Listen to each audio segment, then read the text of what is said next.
మొత్తం మీద దేవేందర్ కానీ మిగతా వీరందరూ కూడా ఆంధ్ర కావచ్చు, ఆయన ఉన్న చోట కావచ్చు, డెవలప్మెంట్ అక్కడ చేసుకోండి. నవ నిర్మాణం అంటూ తెలంగాణని మీరు ఉద్ధరించేది ఏంటి? ఆంధ్రాని ఉద్ధరించవచ్చు కదా అంటూ ప్రశ్నిస్తున్నారు. తెలంగాణకు సంబంధించిన ప్రజలు కాల్ చేసి మనతో మాట్లాడుతున్నారు. మరొక కాలర్ మనతో పాటు ఉన్నారు, బాలు హైదరాబాద్ నుంచి. బాలు, మీరు చెప్పండి, మీ అభిప్రాయం ఏంటి? హలో, చెప్పండి బాలు గారు. ఇది ఫస్ట్ ఆంధ్ర డెవలప్మెంట్ చూసుకోమని చెప్పండి కొంచెం. ఓకే, తర్వాత హైదరాబాద్కి వచ్చి హైదరాబాద్ డెవలప్ చేసుకోమని. ఓకే, అంటే ఫస్ట్ ఆంధ్ర డెవలప్మెంటే చూడమని అంటున్నారు మీరు కూడా, అంతేనా? ఆంధ్ర నాయకులు ఎవరైనా సరే ఆంధ్రాలో డెవలప్మెంట్ చేసుకోమనండి. ఓకే, అయితే బాలు గారు, ఇక్కడ జనసేన పార్టీ ట్వీట్ చేసినప్పుడు ఆ ట్వీట్లో చాలా క్లియర్గా 2022లో జరిగిన పరిస్థితులని వాళ్ళు రిఫ్లెక్ట్ చేస్తూ, అంటే రిపీట్ అయ్యే ఛాన్స్ ఉంది అన్నట్టు చాలా క్లియర్గా ఒక ఫోటోను పెట్టారు. అంటే వైజాగ్లో పవన్ కళ్యాణ్ని కట్టడి చేసే ప్రయత్నం, కంట్రోల్ చేసే ప్రయత్నం చేసినప్పుడు ఏం జరిగిందో జూబ్లీ హిల్స్లో లేకపోతే హైదరాబాద్లో ఇవాళ అలాంటి జరిగే అవకాశం ఉందన్నట్టు చెప్పకనే చెప్తున్నారు. దాన్ని ఎలా చూడాలి, మీరేమంటారు? జూబ్లీ హిల్స్లో కానీ తెలంగాణలో కానీ ఏమన్నా అవాంఛనీయ సంఘటనలు చోటు చేసుకునే అవకాశం ఉందా? దాన్ని తెలంగాణ ప్రభుత్వం ఏం చేయాలి? దీనిపైన మీ అభిప్రాయం ఏంటి బాలు గారు?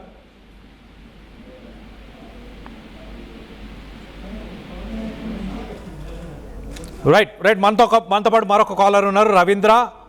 ఒకసారి రవీంద్ర గారు చెప్పండి, మీరు ఎక్కడి నుంచి అండ్ మీ అభిప్రాయాలు ఏంటి? మాది నల్గొండ డిస్ట్రిక్ట్ అండి. చెప్పండి.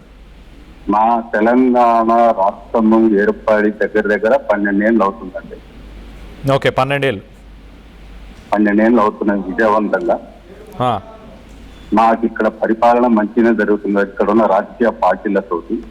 ఓకే, కాకపోతే ఏంటంటే ప్రొఫెసర్ నాగేశ్వరరావు గారు మాట్లాడిన దాంట్లో ప్రతిదీ తప్పు తీసి మాట్లాడే వ్యక్తులు ఉన్న రాజకీయ నాయకుల మధ్య ఆంధ్రాలో తెలంగాణ యొక్క అభివృద్ధి ముంగడబడుతున్న పరిస్థితులలో దాన్ని జీర్ణించుకోలేక మళ్ళీ తెలంగాణ వాదం అడ్డం పెట్టుకొని ఆంధ్రాలో విలీనం చేయడానికి ఇది ఒక కుమ్మక్కైన రాజకీయ పరిస్థితులు ఏర్పరుస్తున్నాడు పవన్ కళ్యాణ్ గారు. ఓకే, దీనివల్ల ఏమవుతుందంటే ఇక్కడ మా మనోభావాలకు దెబ్బతింటుందని అనుకోవడం ఒక భాగం అయితే, ఇక్కడ మాకు ఆంధ్ర ప్రజలైనా సరే తెలంగాణ ప్రజలైనా సరే ఒక కుటుంబం లెక్క ఉన్నాం తప్ప గానీ రాజకీయ నాయకుల మధ్య విభేదాలతో ఇక్కడ మీ కుటుంబ సభ్యుల లెక్క మెలగలేకపోతున్నాం. ఓకే, రాజకీయ నాయకుల వల్లే అంటే దాంట్లో పవన్ కళ్యాణ్తో నాయకుల వల్లనే, పవన్ కళ్యాణ్ కాకుండా ఇతర రాజకీయ నాయకులను కూడా ఉద్దేశించి మాట్లాడుతున్నారా మీరు? అన్ని రాజకీయ శక్తులు వస్తాయి కదండి దీంట్లో. ఈయన వచ్చి తెలంగాణ నవ నిర్మాణ ప్రోగ్రామ్ అని సభని పెట్టాడు. మాకు ఆల్రెడీ సెక్రటరియట్ ఉన్నది, మాకు ఆల్రెడీ హైకోర్టు బిల్డింగ్ ఉంది, చక్కగా 4 బిల్డింగ్లు ఉన్నాయి. ఓకే, మంచి మంచి కార్యక్రమాలు జరుగుతున్నాయి మా దగ్గర. ఇంకేం చేస్తాడండి మా దగ్గరకు వచ్చిన? ఇక్కడ 2 విషయాలండి. ఇక్కడ ఫిల్మ్ ఇండస్ట్రీలో ఉన్న వ్యక్తులు కానీ ఆంధ్ర పెత్తందారులు కానీ, నేను ఆంధ్ర పెత్తందారుల గురించి మాట్లాడుతాను, ఆంధ్ర ప్రజల గురించి మాట్లాడుతున్నాను. ఓకే, వాళ్ళ యొక్క ఆస్తులను నిలబెట్టుకోవడానికి పవన్ కళ్యాణ్ అనే వ్యక్తులు దోబూచి లెక్క ఇక్కడ పెట్టుకుంటారు. ఓకే, పవన్ కళ్యాణ్ అడ్డు పెట్టుకొని వాళ్ళు ఇక్కడ రాజకీయం చేయడానికి, వాళ్ళ ఆస్తులను కాపాడుకోవడానికి ఇది చేస్తున్న ఒక ప్లాన్. అంతే సార్. ఓకే, అయితే మీరు ఏం కోరుకుంటున్నారు? ఫైనల్గా మీరు ఏం కావాలనుకుంటున్నారు? అభివృద్ధి చేయాలనుకున్నప్పుడు మీ ఆంధ్రాలో ఉండి మాకు సూచనలు ఇవ్వండి పక్క రాష్ట్రంలో, మేము దాన్ని స్వాగతిస్తాం. ఓకే, అక్కడి నుంచి సూచనలు ఇవ్వమంటున్నారా? సూచనలు ఇవ్వమంటాం. ఎవరైనా ఎదుటి వ్యక్తులు సూచనలు తీసుకునే కదా సరిగా నడిచేది. ఓకే, అది చేయకుండా వీళ్ళు ఇక్కడికి వచ్చి మా మధ్యలో తారతమ్య భేదాలు పెట్టి లేనిపోని మా దగ్గర లేనిపోని ఒక మైండ్ పొల్యూట్ చేయడానికి వచ్చిన రాజకీయ దుస్తులు సార్ వీళ్ళు. రైట్ రవీంద్ర గారు, థ్యాంక్స్ ఆర్టీవీ కాల్ చేసి మీ అభిప్రాయాలు మాతో పంచుకున్నందుకు. రవీంద్ర గారు చాలా క్లియర్గా ఏమంటున్నారంటే, ఆంధ్ర తెలంగాణకు సంబంధించిన ప్రజలు వ్యక్తులు ఎవరైతే హైదరాబాద్లో ఉన్నారో అన్నదమ్ముల్లాగా మెలుగుతున్నారు, కానీ ఈ రాజకీయ నాయకుల వల్లే మేము మా మధ్య విభేదాలు తీసుకొచ్చే ప్రయత్నం చేస్తున్నారు. అలాగే పవన్ కళ్యాణ్ ఏమైనా సేవ చేయాలి తెలంగాణకు అనుకుంటే ఆంధ్ర నుంచి మీరు ఏమైనా చేయగలిగితే చేయండి, సూచనలు ఇవ్వండి. ఆంధ్రాని మొదటగా డెవలప్ చేసుకునే ప్రయత్నం చేయండి.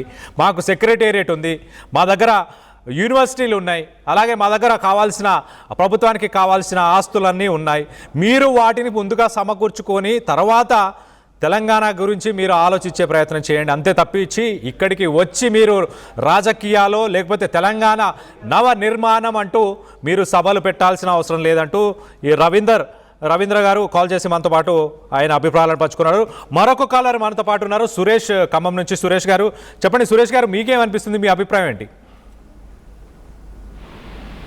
హలో సురేష్ గారు, వినిపిస్తుందా అండి? అయితే ఇప్పుడు మన పవన్ కళ్యాణ్ గారు మీటింగ్ పెడతా అన్నారు కదా, నవనిర్మాణం అని అన్నప్పుడు అందులో ఉన్న జన సైనికులు కూడా ఎలా ఉండాలి, ఎంత నీతివంతంగా ఉండాలి, భూత పురాణాలు ఎందుకు, ఇలాంటి వాళ్ళు నవనిర్మాణాలు చేస్తారా? భూత పురాణంలో ప్రతి ఒక్కరిని భూతులు తిట్టే నిర్మాణాన్ని చేయడానికి తెలంగాణకు వస్తున్నారా? అదేనా ఆయన ఇక్కడ తీసుకొచ్చే కల్చర్ అది తీసుకురావడానికి ఇక్కడికి వస్తున్నారా? ఇక్కడ అందరూ మంచిగా ఉన్నారు. తెలంగాణ ప్రజలకి ఈ బానిసత్వం అంతా పడి పడి పడి పడి పడి అన్నిటిని ఛేదించుకొని విచ్ఛిన్నం చేసి తెలంగాణ సాధించుకున్న పోరాట యోధులు ఉన్నారు ఇక్కడ. ఈ జన సైనికులు అనేటువంటి వాళ్ళు ఎంత ఈ తెలంగాణ ప్రజల కింద వాళ్ళు ఎందుకు పనికిరారు? ఓకే, బాటన గెలికితే ఎక్కడికైనా వెళ్ళే సత్తా ఉన్న వేడి రక్తం, ఉడుకు రక్తం ప్రతి క్షణం ఉంటుంది ఇక్కడ ప్రజల్లో, ప్రతి ఒక్కళ్ళలో ఉంటుంది. తెలంగాణ ప్రతి పౌరుల్లో కూడా కవి.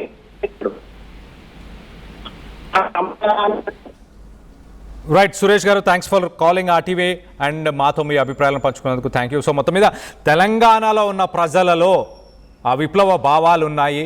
జన సైనికులు, జనసేన పార్టీకి సంబంధించిన కార్యకర్తలు వీళ్ళ ముందు ఎంత అంటూ సురేష్ గారు ప్రశ్నించారు. మీద దేవేందర్ కానీ మిగతా వీరందరూ కూడా ఆంధ్ర కావచ్చు, ఆయన ఉన్న చోట కావచ్చు, డెవలప్మెంట్ అక్కడ చేసుకోండి. నవ నిర్మాణం అంటూ తెలంగాణని మీరు ఉద్ధరించేది ఏంటి?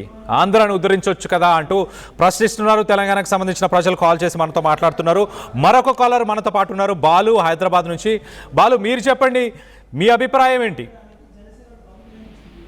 హలో, చెప్పండి బాలు గారు.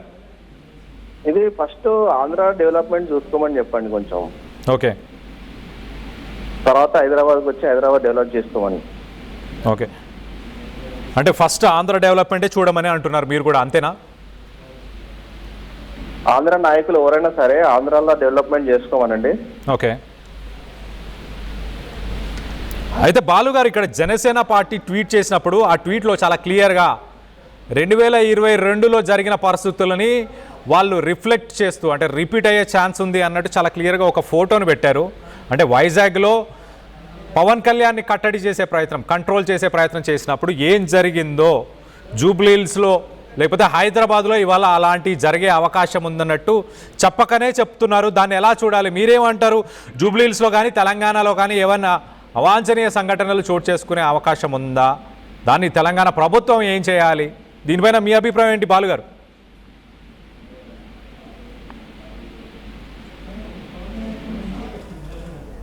రైట్ మనతో పాటు మరొక కాలర్ ఉన్నారు, రవీంద్ర. ఒకసారి రవీంద్ర గారు చెప్పండి, మీరు ఎక్కడి నుంచి అండ్ మీ అభిప్రాయాలు ఏంటి? మాది నల్గొండ డిస్ట్రిక్ట్ అండి. చెప్పండి. మా తెలంగాణ రాష్ట్రము ఏర్పడి దగ్గర 12 ఏళ్ళు అవుతుందండి. ఓకే, 12 ఏళ్ళు అవుతున్నాయి విజయవంతంగా. మాకు ఇక్కడ పరిపాలన మంచిగా జరుగుతుంది ఇక్కడ ఉన్న రాజకీయ పార్టీలతోటి. ఓకే, కాకపోతే ఏంటంటే ప్రొఫెసర్ నాగేశ్వరరావు గారు మాట్లాడిన దాంట్లో ప్రతిదీ తప్పు తీసి మాట్లాడే వ్యక్తులు ఉన్న రాజకీయ నాయకుల మధ్య ఆంధ్రాలో తెలంగాణ యొక్క అభివృద్ధి ముంగడబడుతున్న పరిస్థితులలో దాన్ని జీర్ణించుకోలేక మళ్ళీ తెలంగాణ వాదం అడ్డం పెట్టుకొని ఆంధ్రాలో విలీనం చేయడానికి ఇది ఒక కుమ్మక్కైన రాజకీయ పరిస్థితులు ఏర్పరుస్తున్నాడు పవన్ కళ్యాణ్ గారు. ఓకే, దీనివల్ల ఏమవుతుందంటే ఇక్కడ మా మనోభావాలకు దెబ్బతింటుందని అనుకోవడం ఒక భాగం అయితే, ఇక్కడ మాకు ఆంధ్ర ప్రజలైనా సరే తెలంగాణ ప్రజలైనా సరే ఒక కుటుంబం లెక్క ఉన్నాం తప్ప గానీ రాజకీయ నాయకుల మధ్య విభేదాలతో ఇక్కడ మీ కుటుంబ సభ్యుల లెక్క మెలగలేకపోతున్నాం. ఓకే, రాజకీయ నాయకుల వల్లే అంటే దాంట్లో పవన్ కళ్యాణ్ నాయకుల వల్లనే, పవన్ కళ్యాణ్ కాకుండా ఇతర రాజకీయ నాయకులను కూడా ఉద్దేశించి మాట్లాడుతున్నారా మీరు? అన్ని రాజకీయ శక్తులు వస్తాయి కదండి దీంట్లో. ఈయన వచ్చి తెలంగాణ నవనిర్మాణ ప్రోగ్రామ్ అని సభని పెట్టాడు. మాకు ఆల్రెడీ సెక్రటరియట్ ఉన్నది, మాకు ఆల్రెడీ హైకోర్టు బిల్డింగ్ ఉంది, చక్కగా 4 బిల్డింగ్లు ఉన్నాయి, ఓకే, మంచి మంచి కార్యక్రమాలు జరుగుతున్నాయి మా దగ్గర. ఇంకేం చేస్తాడండి మా దగ్గరకు వచ్చిన? ఇక్కడ 2 విషయాలండి. ఇక్కడ ఫిలిం ఇండస్ట్రీలో ఉన్న వ్యక్తులు కానీ, ఆంధ్ర పెత్తందారులు కానీ, నేను అసలు ఆంధ్ర పెత్తందారుల గురించి మాట్లాడుతాను, ఆంధ్ర ప్రజల గురించి మాట్లాడుతున్నాను. ఓకే, వాళ్ళ యొక్క ఆస్తులను నిలబెట్టుకోవడానికి పవన్ కళ్యాణ్ అనే వ్యక్తులు దోబూచి లెక్క ఇక్కడ తీసుకొచ్చుకుని పెట్టుకుంటారు. ఓకే, పవన్ కళ్యాణ్ అడ్డు పెట్టుకొని వాళ్ళు ఇక్కడ రాజకీయం చేయడానికి, వాళ్ళ ఆస్తులను కాపాడుకోవడానికి ఇది చేస్తున్న ఒక ప్లాన్. అంతే సార్. ఓకే, అయితే మీరు ఏం కోరుకుంటున్నారు? ఫైనల్గా మీరు ఏం కావాలనుకుంటున్నారు? అభివృద్ధి చేయాలనుకున్నప్పుడు మీ ఆంధ్రాలో ఉండి మాకు పింఛన్లు ఇవ్వండి పక్క రాష్ట్రంలో, మేము దాన్ని స్వాగతిస్తాం. ఓకే, అక్కడి నుంచి సూచనలు ఇవ్వమంటున్నారా? సూచనలు ఇవ్వమంటాం మేము. ఎవరైనా ఎదుటి వ్యక్తులు సూచనలు తీసుకునే కదా సరిగా నడిచేది. ఓకే, అది చేయకుండా వీళ్ళు ఇక్కడికి వచ్చి మా మధ్యలో తారతమ్య భేదాలు పెట్టి లేనిపోని మా దగ్గర లేనిపోని ఒక మైండ్ పొల్యూట్ చేయడానికి వచ్చిన రాజకీయ దుస్తులు సార్ వీళ్ళు. రైట్ రవీంద్ర గారు, థ్యాంక్స్ ఆర్టీవీ కాల్ చేసి మీ అభిప్రాయాలు మాతో పంచుకున్నందుకు. రవీంద్ర గారు చాలా క్లియర్గా ఏమంటున్నారంటే, ఆంధ్ర తెలంగాణకు సంబంధించిన ప్రజలు, వ్యక్తులు ఎవరైతే హైదరాబాద్లో ఉన్నారో అన్నదమ్ముల్లాగా మెలుగుతున్నారు, కానీ ఈ రాజకీయ నాయకుల వల్లే మేము మా మధ్య విభేదాలు తీసుకొచ్చే ప్రయత్నం చేస్తున్నారు. అలాగే పవన్ కళ్యాణ్ ఏమైనా సేవ చేయాలి తెలంగాణకు అనుకుంటే ఆంధ్ర నుంచి మీరు ఏమైనా చేయగలిగితే చేయండి, సూచనలు ఇవ్వండి, ఆంధ్రాని మొదటగా డెవలప్ చేసుకునే ప్రయత్నం చేయండి. మాకు సెక్రటేరియట్ ఉంది, మా దగ్గర యూనివర్సిటీలు ఉన్నాయి, అలాగే మా దగ్గర కావాల్సిన ప్రభుత్వానికి కావాల్సిన ఆస్తులన్నీ ఉన్నాయి. మీరు వాటిని ముందుగా సమకూర్చుకొని తర్వాత తెలంగాణ గురించి మీరు ఆలోచించే ప్రయత్నం చేయండి. అంతే తప్పించి ఇక్కడికి వచ్చి మీరు రాజకీయాలు లేకపోతే తెలంగాణ నవ నిర్మాణం అంటూ మీరు సభలు పెట్టాల్సిన అవసరం లేదంటూ ఈ రవీంద్ర గారు కాల్ చేసి మనతో పాటు ఆయన అభిప్రాయాలను పంచుకున్నారు. మరొక కాలర్ మనతో పాటు ఉన్నారు, సురేష్, ఖమ్మం నుంచి. సురేష్ గారు చెప్పండి. సురేష్ గారు, మీకేమనిపిస్తుంది? మీ అభిప్రాయం ఏంటి? హలో సురేష్ గారు, వినిపిస్తుందా అండి? అయితే ఇప్పుడు మన పవన్ కళ్యాణ్ గారు మీటింగ్ పెడతా అన్నారు కదా, నవనిర్మాణం అని అన్నప్పుడు అందులో ఉన్న జన సైనికులు కూడా ఎలా ఉండాలి, ఎంత నీతివంతంగా ఉండాలి, భూత పురాణాలు ఎందుకు, ఇలాంటి వాళ్ళు నవనిర్మాణాలు చేస్తారా? భూత పురాణంలో ప్రతి ఒక్కరిని భూతులు తిట్టే నిర్మాణాన్ని చేయడానికి తెలంగాణకు వస్తున్నారా? అదేనా ఆయన ఇక్కడ తీసుకొచ్చే కల్చర్ అది తీసుకురావడానికి ఇక్కడికి వస్తున్నారా? ఇక్కడ అందరూ మంచిగా ఉన్నారు. తెలంగాణ ప్రజలకి ఈ బానిసత్వం అంతా పడి పడి పడి పడి పడి అన్నిటిని ఛేదించుకొని విచ్ఛిన్నం చేసి తెలంగాణ సాధించుకున్న పోరాట యోధులు ఉన్నారు ఇక్కడ. ఈ జన సైనికులు అనేటువంటి వాళ్ళు ఎంత ఈ తెలంగాణ ప్రజల కింద వాళ్ళు ఎందుకు పనికిరారు? ఓకే, బాటన గెలికితే ఎక్కడికైనా వెళ్ళే సత్తా ఉన్న వేడి రక్తం, ఉడుకు రక్తం ప్రతి క్షణం ఉంటుంది ఇక్కడ ప్రజల్లో, ప్రతి ఒక్కళ్ళలో ఉంటుంది. తెలంగాణ ప్రతి పౌరుల్లో కూడా కవి.